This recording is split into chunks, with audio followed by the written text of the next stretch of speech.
Welcome back, ladies and gentlemen, to Canadian Football Central, CFL content for the fans, by the fans. We have our Week 2 review, and a lot of interesting games this week. I will say, Rick, looks like for when it came to the performances of our two teams, we had a bit of a rough week this week, Rick, as neither of us won.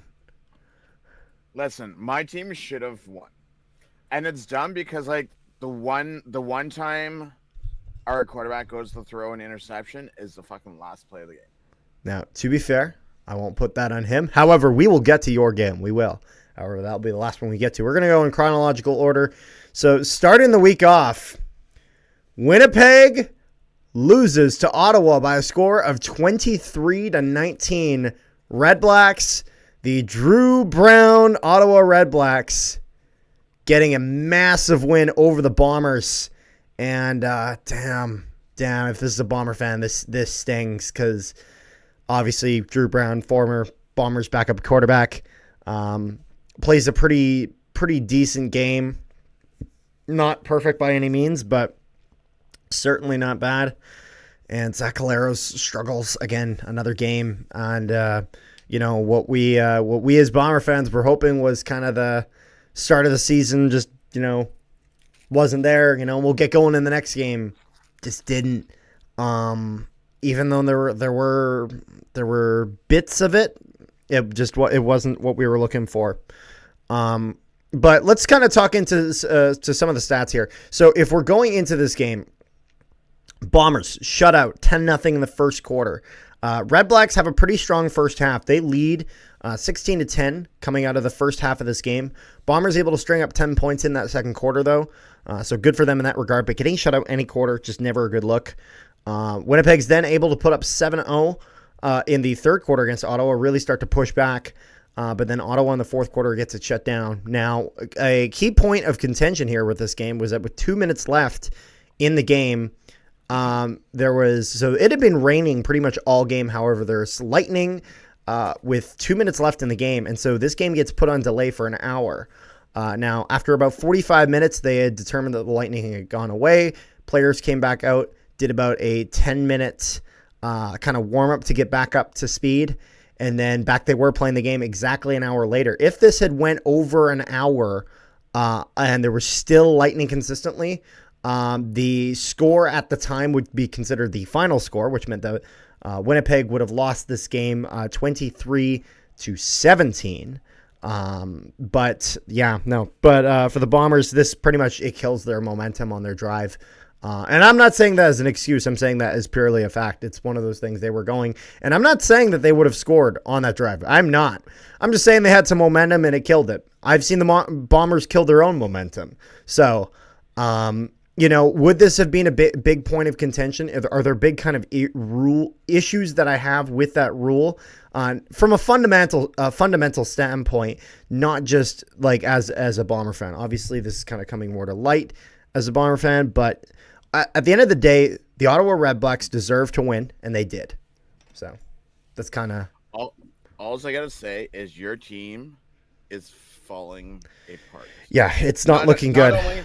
Not only is Zach Caleros going 500 throwing the ball, Brady Oliveira does not play. And Zach Caleros has not thrown a touchdown pass yet this season. Not one. Your top receiver is a rookie. Dempsey only gets 58 yards. Schoen only gets 43. You lose two players on defense due to injuries during the game. Yep, that would be Fox and Celestin Haba, both defensive linemen, both now out. That is just bad. Bombers completely riddled with injuries. I'm sure Rick knows all about a team being riddled with injuries. So what are there any saving graces in this game? Weedfall puts up a great performance, 111 yards. Did get kind of a drop near the start of the game that I wasn't a fan of. However, the vets were dropping more balls than he was, so it is what it is. But the problem isn't that Wheatfall had a good game. That is a shining light for the Bombers, knowing that he can step into the Kenny Lawler spot and be successful. And it was good to see that Castillo was kind of back into form. So it looked like he was right when it came to that. The chip balls made a difference for him. He was completely money. He only had one field goal attempt from 45 yards, though.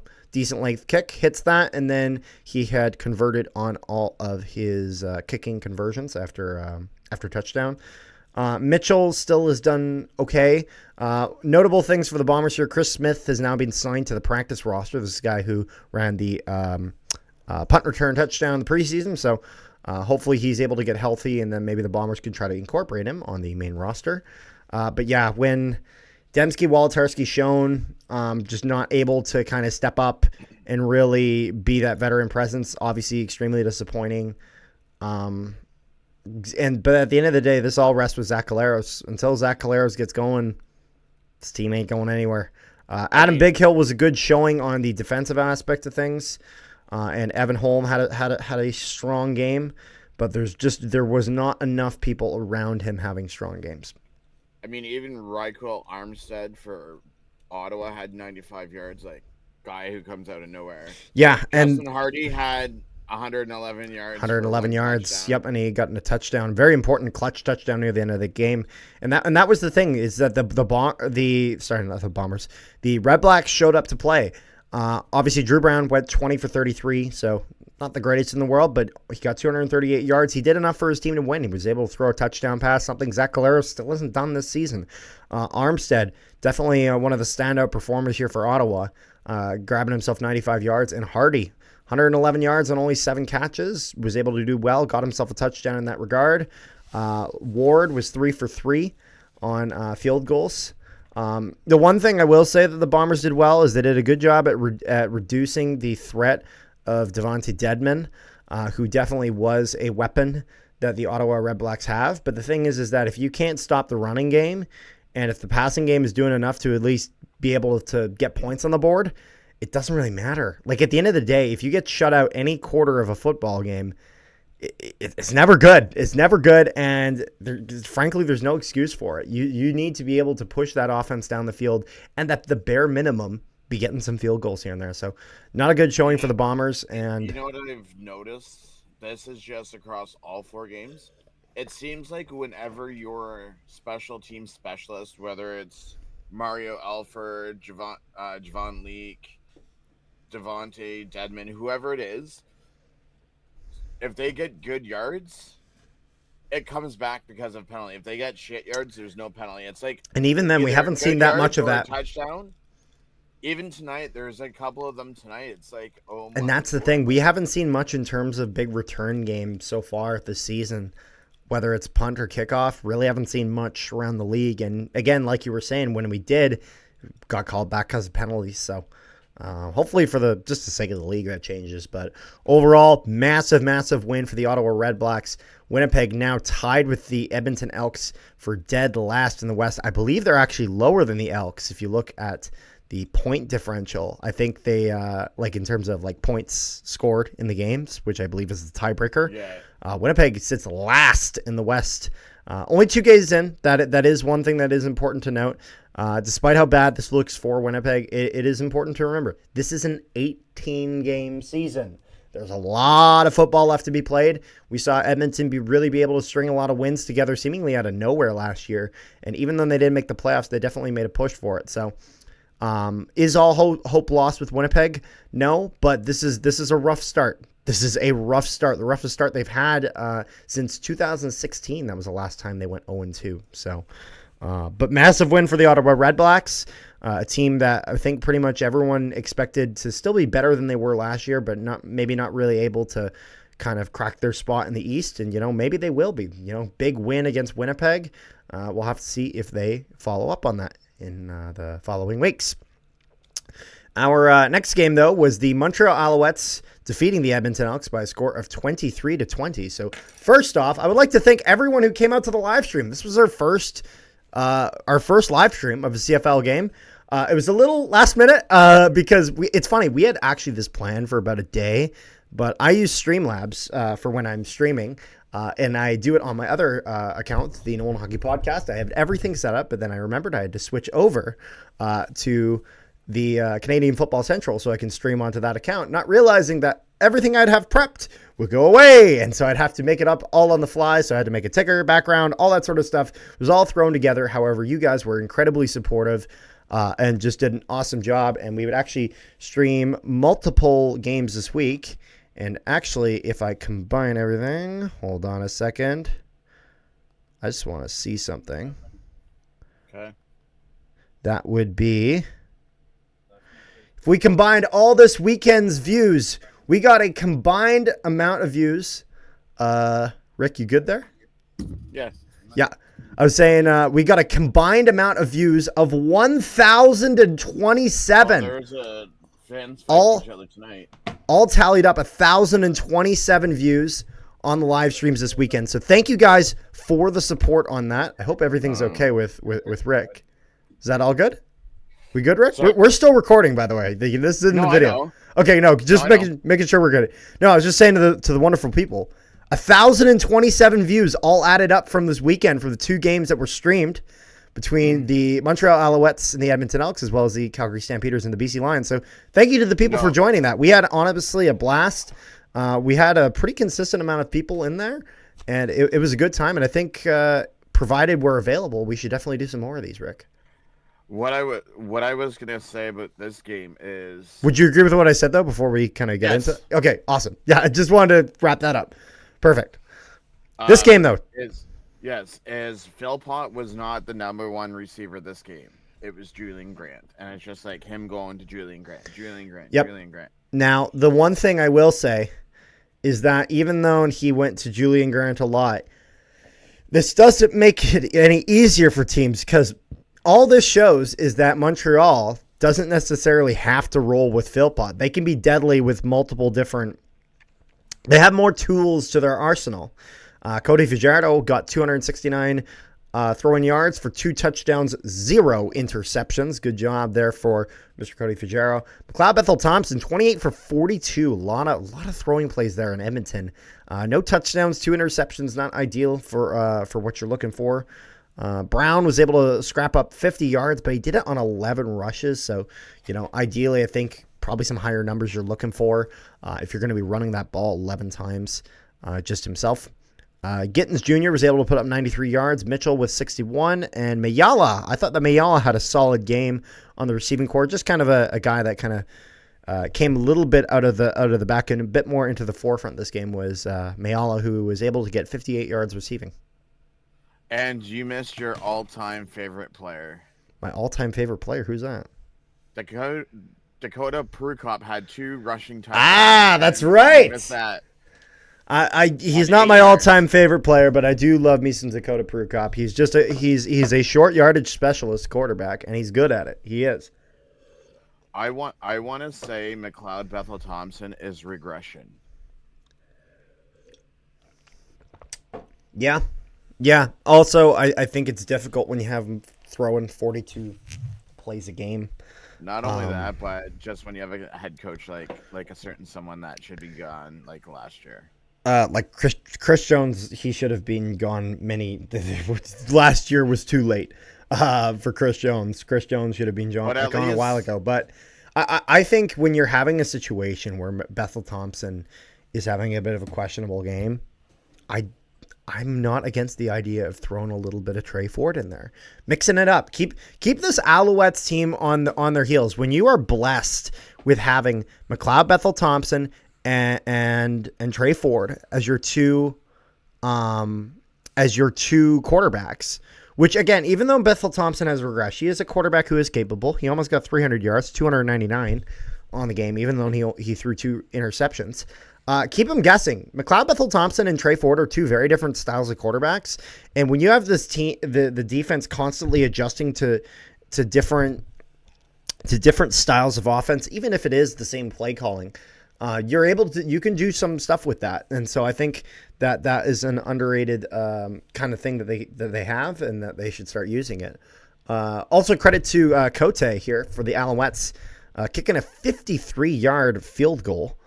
So definitely something impressive. Boris Beatty was absolute money tonight.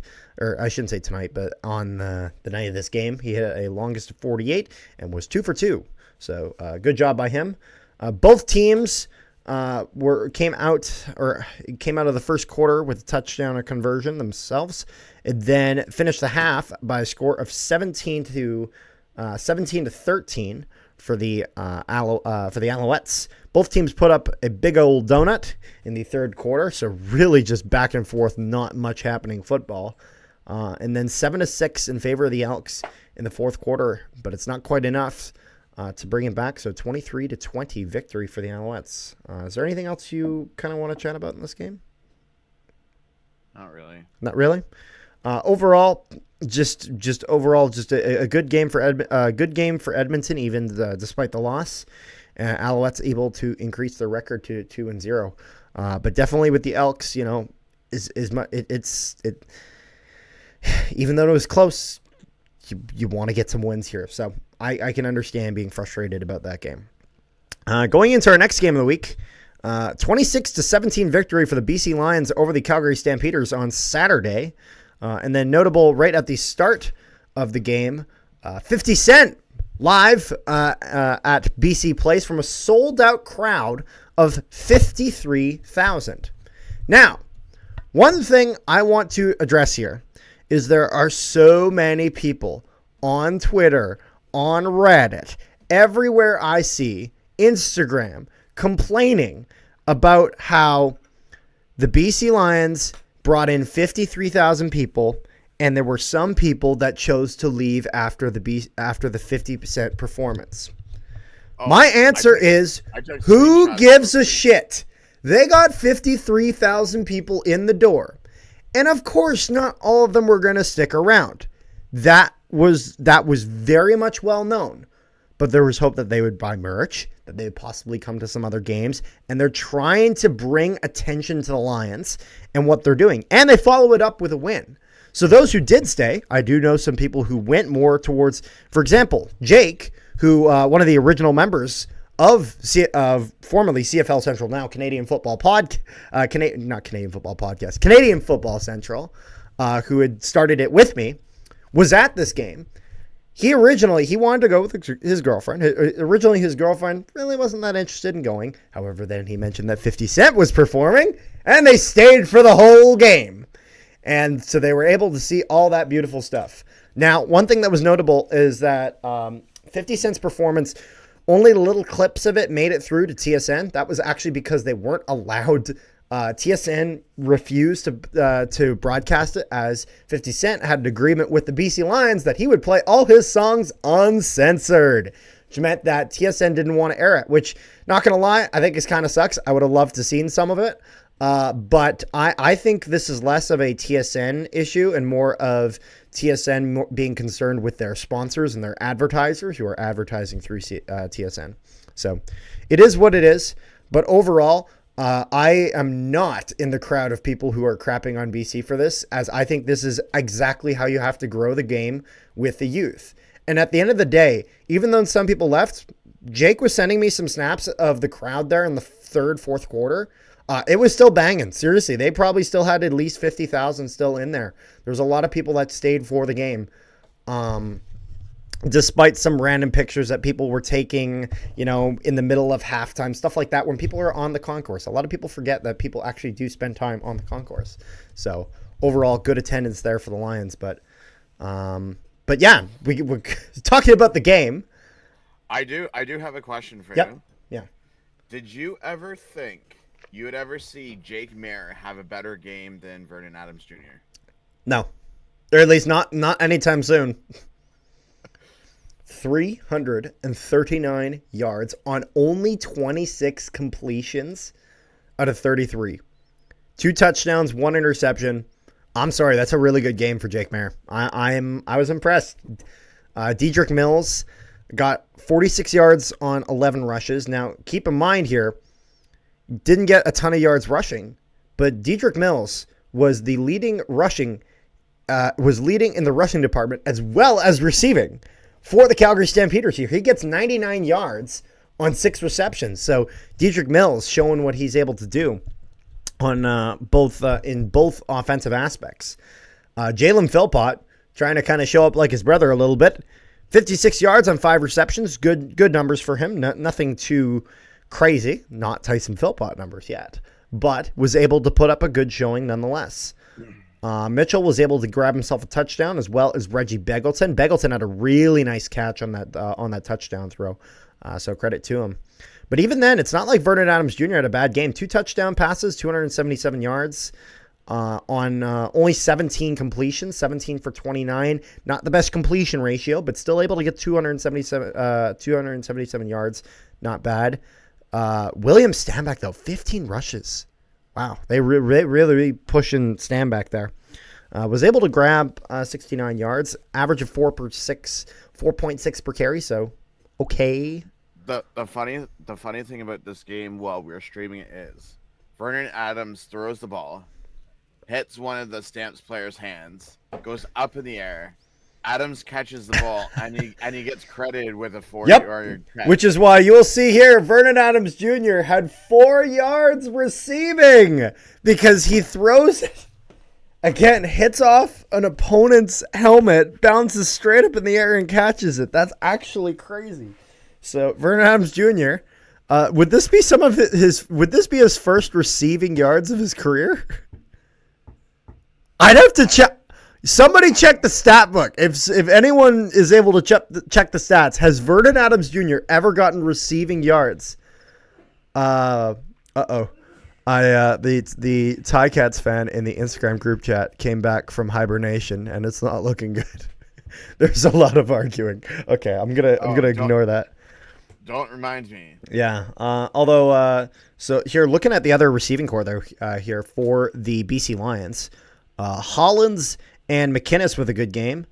Eberhardt with definitely a really, really good pass to really be able to push it down. He got 59 yards on that one reception, though. So No. I'm saying, like, other than those 3 receivers, that's... Yeah, no, Fulgham there was many times that Vernon Adams Jr. targeted Fulgham, but just wasn't able to connect with him. Whether it was Fulgham had dropped some, whether there was some where he was targeted and it just got swatted down by a corner guard, or not corner guard, but corner. It just wasn't working for him. Sean White was able to go 2 for 2, but then obviously as well, Mr. Rene Paredes went 1 for 1, only 13 yards, but was able to do enough for his team. Well, I say enough for his team, but his team didn't do enough for him. Overall, final score of 26-17 by the BC Lions. It's funny, both of these teams put up a bit of a donut in a quarter, with Calgary just being completely dormant in the fourth quarter. Nothing. However, BC started the game like that. It was started as a 7-0 for the Stamps, and then 14 points in the second quarter for the Lions. But a strong fourth quarter here for BC is able to really kind of get them all they need and get themselves a win. Is there anything else you got? All right. Well, what I will let you do, Rick, is get started on the next game, where the Saskatchewan Roughriders defeat the Hamilton Tiger Cats with a walk-off field goal by a score of 33-30. Rick, the floor is yours. Don't even get me started with this game. Like, I mean, we get down there. The first possession that we have should have been a touchdown. But of course, Tim White, the man that he is, wide open, not covered by anyone, and he drops the ball in the end zone. Tim White had a rough game. Not only that, what I thought was going to happen, happened. Whereas I think you want to call it, what is it, rush protection? Your defense, is it rush? Are you talking? It's not rush block, because that's offense. Oh, you're just protecting the run game? No, but for the defense, I mean, for us. Like, we completely shut down AJ Ouellette. Like, AJ Ouellette only had 32 yards. I don't know what the exact term for it. Just typically, the term I hear is just shutting down the running game. The D-line did a good job filling the gaps and shutting down the running game. It's sad. He only had, I think, under 10 rushing yards at half. Yeah, he would finish the Like, game he with was 32. at like 1.4 average. Although, to be fair, I would say that neither Ouellette or Butler was able to get going here, as Ouellette got 32 yards on 11 rushes, and Butler got 27 yards on 12 rushes. So Butler actually was slightly worse, but neither of them went. So this was an all-throwing game, and that would be very evident by the 390 yards throwing on 32 completions on 45 attempts for Trevor Harris, 2 touchdowns, no interceptions. And on the Ticats side of things, Bo Levi Mitchell throws 380 yards for 3 touchdowns, 1 interception on 27 completions on 38 attempts. So this was just like, it's funny. I saw in one of the group chats I'm in that it said that tonight was going to be the battle of the senile quarterbacks. However, almost 400 yards each. Wow. So this is what I was telling you while I was driving home is like every quarterback, if you look at, I want to say, every game so far, and I'm not here to point Zach Claris out. Yep.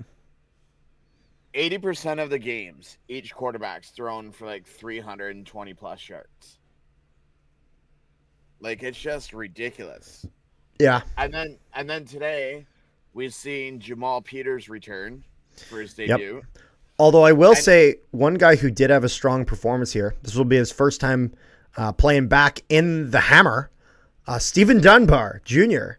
1 touchdown, 73 yards on 3 receptions. The touchdown that he had, I got film of it.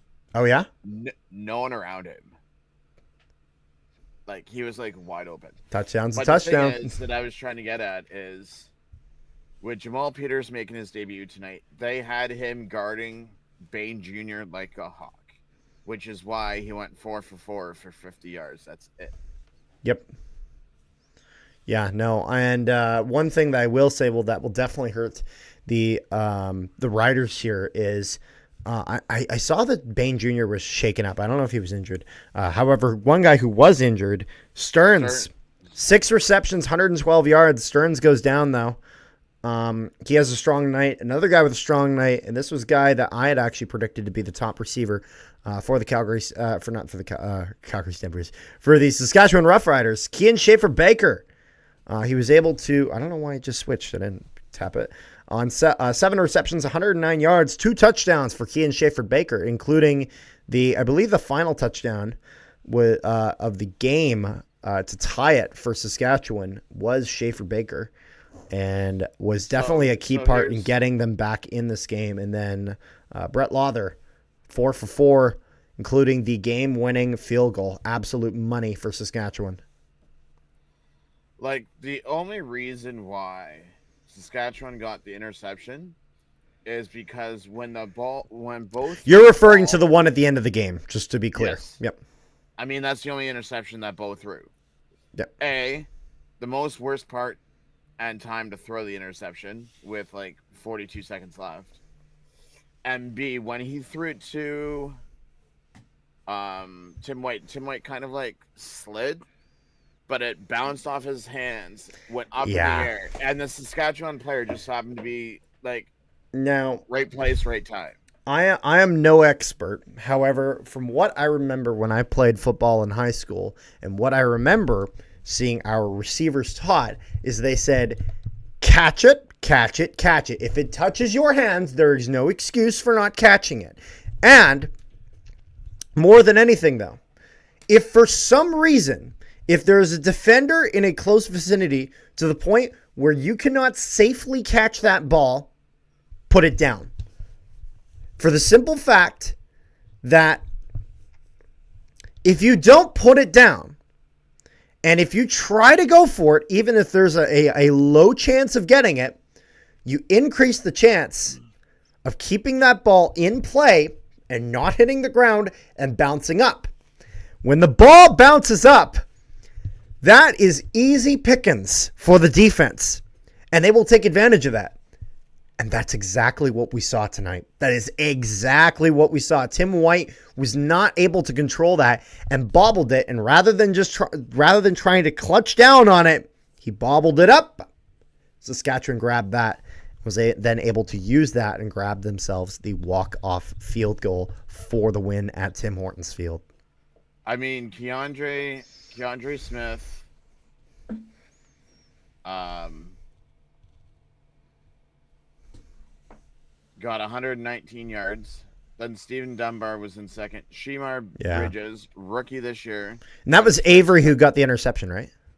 Yes. Yep. Just confirming. Shemar Bridges got 6 of 7 for his first rookie touchdown today.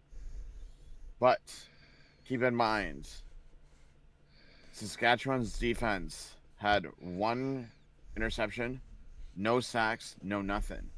Ticats, Brandon Barlow had 3 sacks. And Wilborn had 1. Wilborn had 1, yep. But we had no interceptions. But you could tell our defense. Yeah. 9 tackles for George Jr., so definitely good in that aspect. And I saw as well Wilson with 6 tackles there. So, man, although the one thing I will say that will be a narrative of this game, besides just the crazy finish, was the big lead Hamilton had in this game. 27-7 lead, or what was it? 27-7? I think it was 27-7. Yeah, 27-7 lead that didn't connect it. Well, not at half. No, it was 20-7 lead at the half, and they got the 7 points at the start of the third quarter. And then at that point, Hamilton will only score a field goal for the rest of the game and give up 26 points, just enough for Saskatchewan to both get back in the game, get themselves the walk-off field goal winner. The interesting thing was, all Bo had to do, instead of throwing the interception at the very end of the game, just pretty much run the ball. Let what's his name? However, to be fair, Constantino had to do was just punt it out, get a single, and we would have won the game. To be fair, that's not Bo's fault. Bo threw just because you said all Bo had to do it. So I'm assuming you mean that is the error of 2 people here, Tim White and the offensive coordinator. That is the only 2 people. Like, Tim White is ultimately that's the big and obvious one. But if we're talking about play calling, that lies on the shoulders of the offensive coordinator. The one play you did miss though was the double flea flicker. I did not miss that. I did see that. I saw that. Although that one I saw afterwards. I saw that in highlights, but that was quite something. So, big flea flicker there for the Ticats. It'll be interesting because we also lost Dwayne Hendricks due to injury during the game too. So And then one last thing I do want to mention, strong game for Marcus Sales of the Saskatchewan Roughriders, 7 tackles on the night, so just worthy of mentioning. Overall, very, very close game. Was a good game. Saskatchewan comes out with the victory. However, it'll be interesting because there will be a rematch at Mosaic Stadium next week in Saskatchewan. But we will have a video. We will have a video with our full preview of Week 3 coming out at some point this week. But that's all we got in our Week 2 review. Thank you guys so much for joining. Make sure you guys like, share, and subscribe if you have not already. Also, make sure to check out our interview with Toronto Argonauts defensive lineman Jared Brinkman. That was very, very great. It got posted earlier today. I say today as in that being the Sunday. That went up. It was recorded on the Saturday. It was just an awesome time with Jared Brinkman, so make sure you guys check that out. And then on Wednesday, we will have our interview with Cam Eccles dropping. That interview will be taking place and recorded tomorrow, so if you guys have any questions for Cam Eccles, receiver of the Calgary Stampeders, make sure you guys drop that down below. Is there anything else I'm missing? You're saying tomorrow, as in this video comes out Monday. This comes out Monday and is being recorded on the Tuesday. Yep. That is exactly what I'm saying. And when this video does come out, the interview with Jared Brinkman will also be on Spotify. That's right, because you're going to be putting that there tonight, right? Yep, awesome. So yeah, you guys can check that out. Also, make sure you guys check us out on Spotify. I'm not actually sure if I have the Spotify link in the description. However, I'll make sure to make those edits and make sure it gets in there, as it should be. If you guys do like seeing our stuff on Spotify, or maybe you're listening to this on Spotify right now, make sure you guys give us 5 stars. Seriously, we got one 5-star review so far. I would like to get some more on there. Make sure you guys follow us on Spotify. Really, really helps out the channel, grows, and we feed off that. All is good. All is good. And overall, I don't know. I'm kind of going in the circles here. I think that's all we got. Is there anything else you got, Rick? Nope. Once again? Nope. So, yeah, make sure you guys, peace, love, and positivity. You guys take care. Goodbye.